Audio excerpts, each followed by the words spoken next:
जैसा कि आप सबको पता है कि सक्षमता परीक्षा 2 का डेट निकल चुका है ना। तैयारी उसकी भी होनी चाहिए। आइए हम लोग तैयारी करते हैं और हम अपने अनुभव को भी शेयर करेंगे, है ना। आज आधुनिक भारत की ओर चल रहे हैं, इतिहास से संबंधित कुछ प्रश्नों के बारे में। इसमें इतिहास के अलावे ज्योग्राफी से भी प्रश्न आता है। भारत के भौगोलिक सीमा, राज्य से संबंधित भी प्रश्न पूछे जाते हैं, जैसे सबसे उत्तरी राज्य, दक्षिणी राज्य, पूर्वी, पश्चिमी, मध्य या बिहार भारत के किस ओर स्थित है, यानी दिशा के बारे में उसमें पूछा जाता है कि किस दिशा में है। तो चलते हैं, हम इतिहास की बात कर रहे हैं। आधुनिक युग को जन्म देने वाले अनेक परिवर्तनों की शुरुआत सबसे पहले यूरोप में हुई। 15वीं शताब्दी में इटली में एक नया आंदोलन हुआ जिसे पुनर्जागरण कहा जाता है। 15वीं शताब्दी में स्पेन के प्रसिद्ध नाविक कोलंबस 1492 ईस्वी में अमेरिका महाद्वीप की खोज की। अक्सर पूछा जाता है एग्जाम में, कोलंबस ने अमेरिका महाद्वीप की खोज कब की? 1492 ईस्वी में। इसके अलावे भारत के बारे में भी इससे प्रश्न पूछा जाता है। पुर्तगाल के वास्को डी गामा ने 1498 ईस्वी में यूरोप से भारत तक समुद्री मार्ग की खोज की। समुद्री मार्ग की खोज करने वाला पुर्तगाल के वास्को डी गामा थे, जो 1498 ईस्वी में भारतीय तट पर पहुँचे।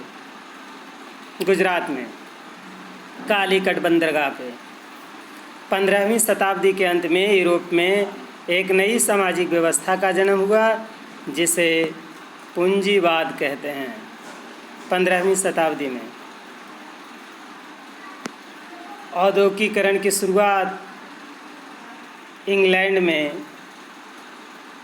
1780 के दशक और 1850 के दशक के बीच प्रारंभ हुआ। यानी औद्योगिकीकरण की शुरुआत कहाँ हुई? तो इंग्लैंड में हुई। उसे प्रथम औद्योगिक क्रांति के नाम से भी पुकारा जाता है। प्रथम औद्योगिक क्रांति कहते हैं उसको।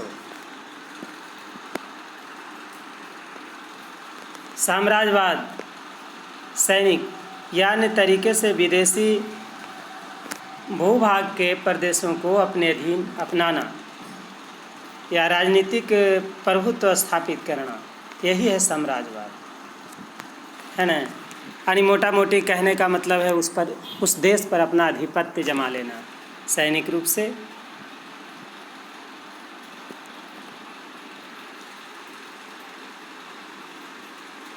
अठारहवीं शताब्दी के उत्तरार्ध को 1750 ईस्वी आधुनिक काल को प्रारंभ माना जाता है। यानी 1750 के काल समय को कहा जाता है कि यहाँ इसी समय से आधुनिक काल प्रारंभ हुआ। आधुनिक काल का प्रारंभ 1750 से माना जाता है। हमारे देश में अंग्रेजी शासन आने से अंग्रेजी शिक्षा एवं नवीन विचारों का प्रवेश हुआ। उपनिवेशवाद के बारे में जब बात करते हैं तो जब एक देश किसी दूसरे देश के दबदबे से राजनीतिक, आर्थिक और सामाजिक और सांस्कृतिक बदलाव आते हैं तो इस प्रक्रिया को औपनिवेशीकरण कहा जाता है। यानी उपनिवेशवाद क्या है कि जब एक देश किसी दूसरे देश के दबदबे से राजनीतिक, आर्थिक, सामाजिक और सांस्कृतिक बदलाव आते हैं तो इस प्रक्रिया को औपनिवेशीकरण कहा जाता है और इस अवस्था को उपनिवेशवाद कहते हैं।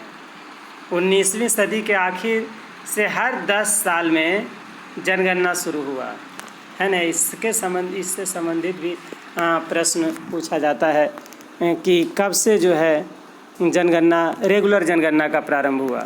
तो रेगुलर जो है 1881 ईस्वी से प्रारंभ हुआ, है ना। ऐसे पहली बार जनगणना जो है 1872 ईस्वी में हुआ था।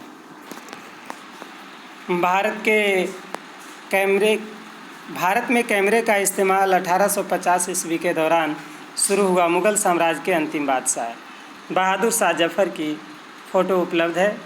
भारतीय उपमहाद्वीप में जो देश हैं उसके अंतर्गत भारत, बांग्लादेश है ना, नेपाल, भूटान, मालदीव, पाकिस्तान, अफ़गानिस्तान, ये सब भारतीय उपमहाद्वीप के देश के अंतर्गत आते हैं।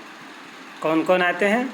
भारत, बांग्लादेश, नेपाल, भूटान, मालदीव, पाकिस्तान, अफ़गानिस्तान।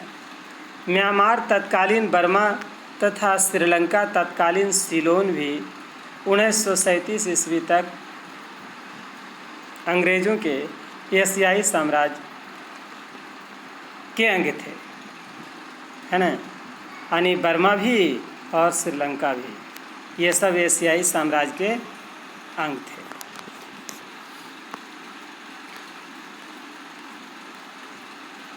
अब और आगे बढ़ते हैं। 1912 ईस्वी में बिहार एवं उड़ीसा को बंगाल से अलग कर एक नए प्रांत को गठन किया गया।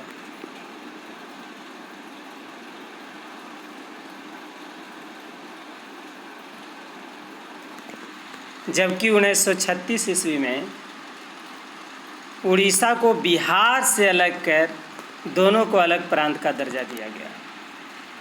यानी बंगाल से अलग हुआ बिहार एवं उड़ीसा 1912 ईस्वी में, और 1936 ईस्वी में उड़ीसा बिहार से अलग हो गया, और 15 नवंबर 2000 को झारखंड बिहार से अलग हो गया, है ना। यानी बंगाल से जब अलग हुआ तो उड़ीसा भी शामिल था बिहार में, लेकिन 1936 ईस्वी में उड़ीसा को अलग कर दिया गया, और 15 नवंबर 2000 झारखंड भी अलग राज्य बन गया बिहार से अलग होकर।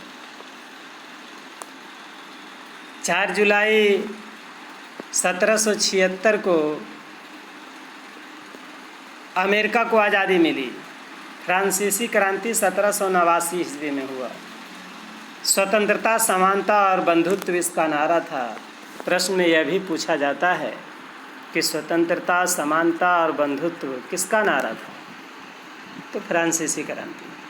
रूसी क्रांति 1917 ईस्वी में हुआ। रूसी क्रांति कब हुआ? 1917 ईस्वी में रूसी क्रांति हुआ। 1817 ईस्वी में स्कॉटलैंड के अर्थशास्त्री, इतिहासकार एवं राजनीतिक दार्शनिक जेम्स मिल ने 3 खंडों में history of British India, British Bharat का इतिहास के नाम से किताब लिखा।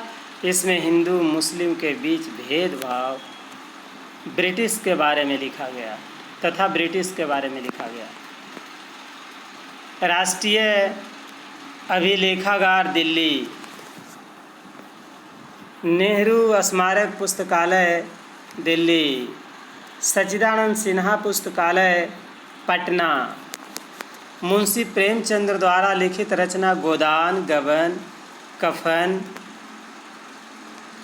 रचना को तत्कालीन समाज की परिस्थिति के बारे में इसने लिखा।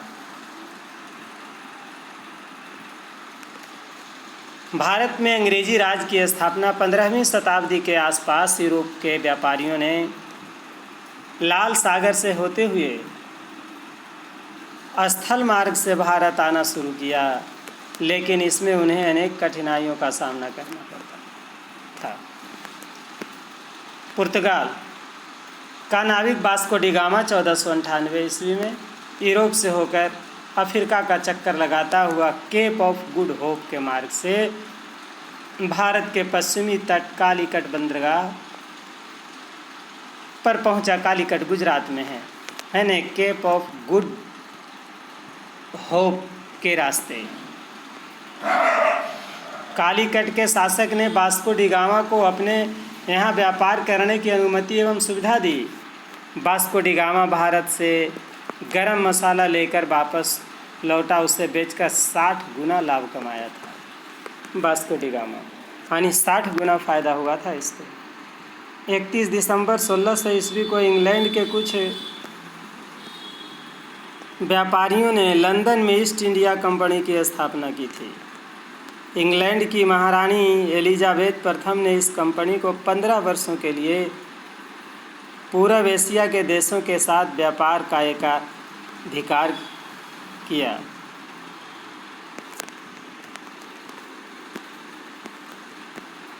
देखते रहिए, इससे आगे हम लोग अगले बार सीखेंगे, है ना। तैयारी करते रहिए, नए नए आइडिया और नए नए विचार आपको मिलते रहेंगे, तैयारी होती रहेगी।